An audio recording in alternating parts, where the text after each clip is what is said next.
Episode 16 की शुरुआत Oren और सियोजुन के बचपन से होती है, जब वो दोनों पहली बार मिले थे।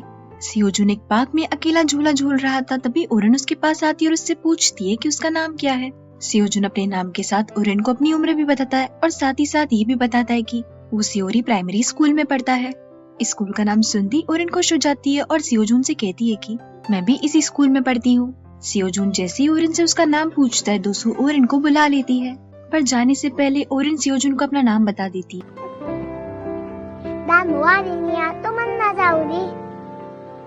इसी तरीके से सियोजुन और ओरेन में फ्रेंडशिप हुई थी। ओरेन ने जाने से पहले सियोजुन से एक वादा भी किया था कि वो उससे फिर से मिलेगी। Back in the time travel, ओरेन सियोजुन को हॉस्पिटल ले जाती है। सियोजुन की हालत इतनी खराब देख ओरेन और सियोजुन की मॉम का रो रो कर बुरा हाल था। हॉस्पिटल में एक दिन बीत चुका था और अब तक सियोजुन को होश नहीं आया था। ओरेन को एक और बात परेशान कर रही थी कि उसे पास्ट में आए हुए पूरा एक दिन हो चुका है, पर वो फिर भी अब तक के प्रेजेंट में नहीं गई। ओरेन इस बारे में सोच रही थी कि तभी सियोजुन की मॉम रूम में आती है और ओरेन से कहती है कि तुम्हें थोड़ी देर और सो जाना चाहिए था क्योंकि तुम बहुत थकी हुई हो। उन दोनों के बीच की कन्वर्सेशन को बीच में इंटरप्ट करते हुए पुलिस वहाँ पर आ जाती है और ओरेन से कहती है कि हम तुमसे अकेले में कुछ बात करना चाहते हैं। सियोजुन के कमरे से बाहर आने के बाद पुलिस ओरेन को बताती है कि हाइमेन इस जिद पर अड़ी है कि जब तक कि ओरेन उसके सामने नहीं होंगी वो एक शब्द भी नहीं कहेंगी। तो हाइमेन के मुंह से सच उगलवाने के लिए ओरेन को पुलिस स्टेशन चलना होगा।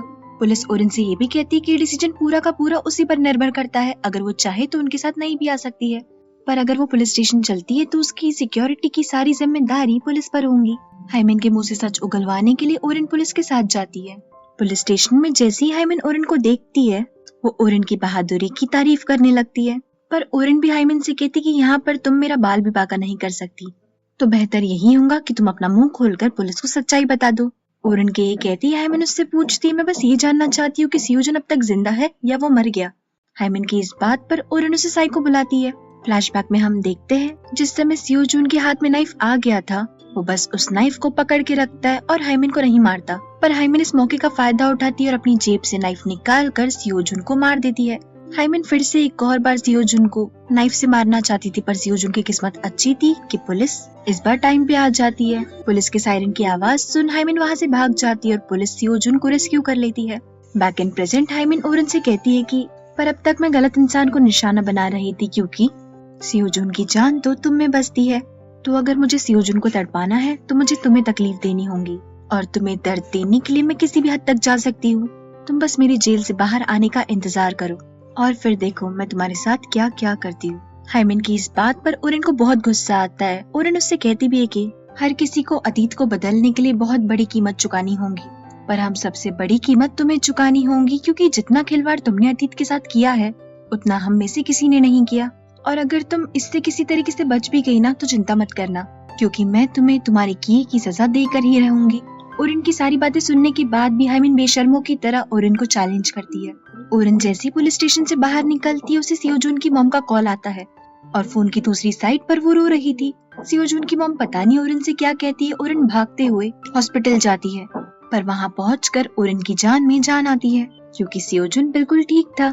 दूसरी ओर हाइमेन फिर से पुलिस को चकमा देकर भाग जाती है, पर इस बार हाइमेन का एक्सीडेंट हो जाता है और उसकी ऑन स्पॉट डेथ हो जाती है। कुछ महीनों बाद सबकी लाइफ नॉर्मल हो जाती है और सियोजुन की तबीयत भी अब बिल्कुल ठीक थी, पर हैरानी की बात ये थी कि ओरेन अब तक के टाइम ट्रैवल करके प्रेजेंट में नहीं जा पाई थी।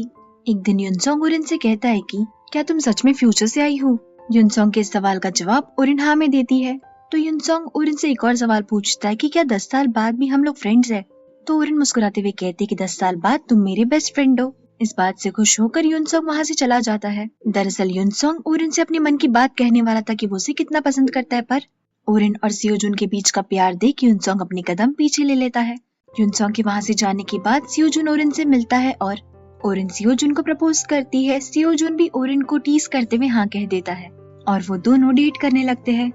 ओरेन, सियोजुन और उन सभी के दोस्तों की जिंदगी बहुत खुशहाल गुजर रही थी और ओरेन सियोजुन के साथ अपने कीमती लम्हों को फिर से जी रही थी क्योंकि ओरेन अब तक पास्ट में अटकी हुई थी।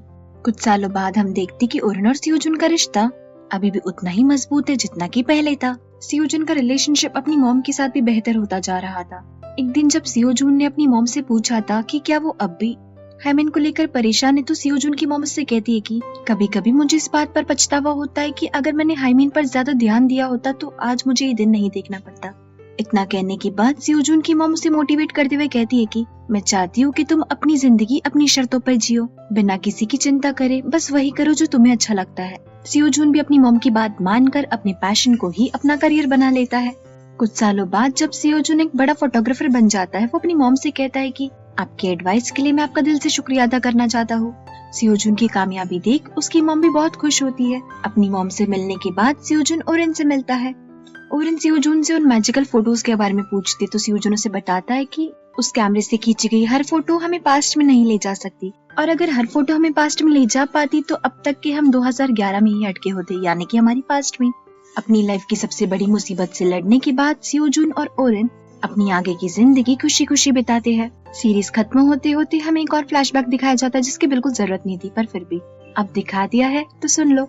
जिस दिन ओरेन हाइमिन को लेकर छत से कूद गई थी, उस दिन पुलिस लेट इसलिए हो गई थी क्योंकि रोड पर एक पपी का एक्सीडेंट हो गया था।